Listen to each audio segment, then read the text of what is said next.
విశాఖ జిల్లా పెందుర్తిలో వైఎస్ విగ్రహాన్ని తొలగించిన ప్రాంతాన్ని పరిశీలించారు మాజీ మంత్రి గుడివాడ అమర్నాథ్. రాష్ట్రానికి దేశానికి సేవలు చేసిన నాయకుల విగ్రహాన్ని అందరం గౌరవించాలని సూచించారు. పెందుర్తి 4 రోడ్ల విస్తరణలో భాగంగా ఎటువంటి సమాచారం ఇవ్వకుండా వైఎస్ రాజశేఖర రెడ్డి విగ్రహాన్ని తొలగించడాన్ని ఖండించారు. రాజశేఖర విగ్రహం పక్కనే అప్పలనాయుడు, రాజీవ్ గాంధీ విగ్రహాలు ఉన్నా వాటిని తొలగించకుండా వైఎస్ విగ్రహాన్ని తొలగించడం ఏంటని ప్రశ్నించారు. మేయర్ పిలా శ్రీనివాసరావు చెప్పాడని అధికారులు తొలగించారని ఆరోపించారు.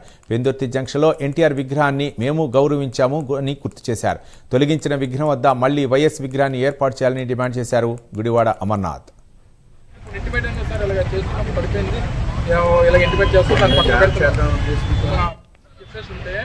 మహానేత శ్రీ వైఎస్ రాజశేఖర రెడ్డి గారి విగ్రహాన్ని అభివృద్ధి పేరిట, రోడ్ ఎక్స్టెన్షన్ పేరిట నిర్దాక్షిణ్యంగా కనీస గౌరవం లేకుండా, ఎందుకంటే విగ్రహాలు దేనికి పెడతాం? దేశం కోసం, రాష్ట్రం కోసం, ఈ ప్రాంతం కోసం తప్పించినటువంటి నాయకులువి.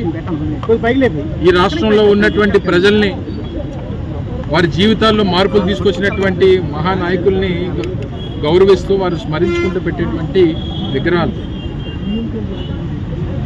ఒకవేళ ఏదైనా రోడ్ ఎక్స్టెన్షన్స్ ఉన్నప్పుడు ఆ విగ్రహాన్ని స్థాపించినటువంటి ఆ కమిటీ సభ్యులకు, లేదా ఒక రాజకీయ పార్టీకి సంబంధించినటువంటి నాయకుడు అయినప్పుడు ఆ రాజకీయ పార్టీకి సంబంధించినటువంటి ప్రతినిధులకు చెప్తే రోడ్ ఎక్స్టెన్షన్ ఉంది, లేదా అడ్డు వస్తుంది, కాస్త వెనక జరపాలి, లేదా దాన్ని అడ్జస్ట్ చేయాలి, ఏదో చెప్పినప్పుడు సంబంధించినటువంటి పార్టీ నాయకులు, కార్యకర్తలు దాన్ని